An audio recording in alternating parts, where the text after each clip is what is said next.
My name's Richard Young and I'm a landscape and nature photographer. I spend a lot of my time teaching with New Zealand photography workshops, and as a photography tutor I get to experience a lot of different camera systems.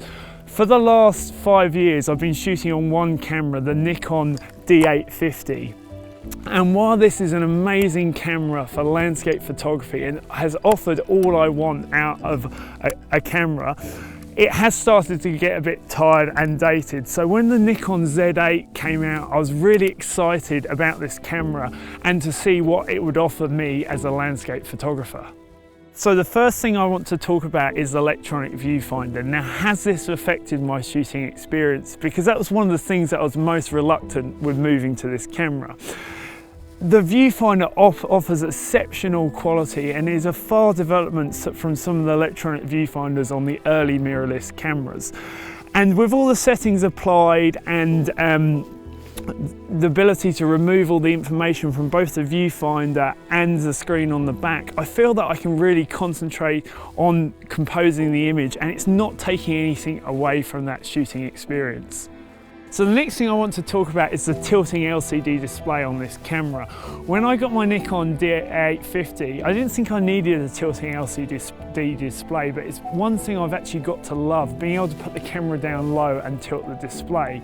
On the Nikon Z8, we've got a tilting LCD display that also tilts in portrait format. And this is great, enabling us to shoot down low in portrait format and tilt that display. And I think this really improves that whole shooting experience.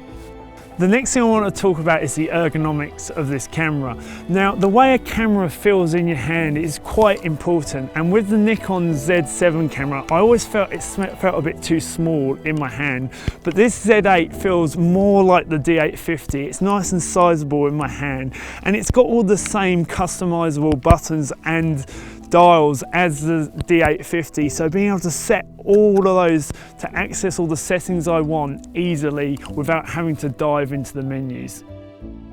One of the things I loved about the Nikon D850 was the versatility. It was a great camera for landscape photography, but it was also a great camera for lots of other types of photography.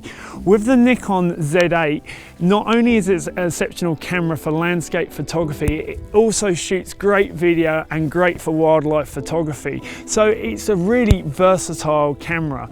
With that combined with now having in-body image stabilization, it also means that I can shoot in a lot of low lighting situations without the need for VR lenses.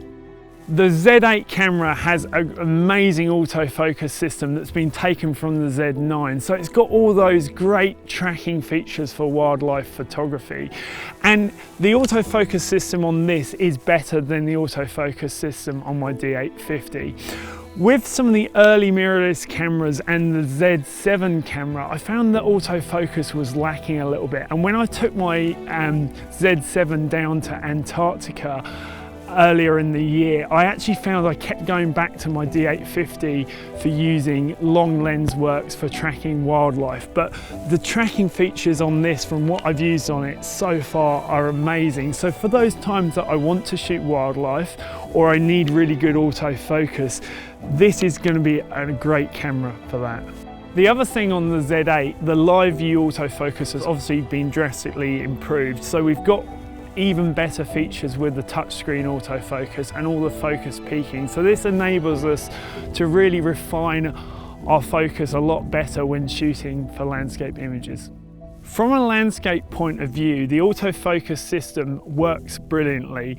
Having the touchscreen autofocus and the focus peaking features makes it really easy to both focus anywhere within the landscape and see what's in focus. So what about image quality on the Z8 compared to the D850? Well, essentially they've got the same megapixels, and I think I can get just as the same image quality out of the Z8 as I can out of the D850 when using the older f-mount lenses with the FDZ adapter. But however, using the new Z series lenses and the exceptional quality of some of these lenses, I think I can get better sharpness and image quality out of the Z8 than I could out of the D850. So after 3 months of using the Z8, how am I finding the shooting experience, and would I go back to the D850? Well, I can honestly say no. Not only is this a more versatile camera, I think it's actually improved my shooting experience. Being able to get that clean live view display and some of the added autofocus features, I feel that I'm no less engaged from using my D850 and almost a bit more engaged, being able to remove those settings and all from the screens, and I can just concentrate on making the images I want in the landscape.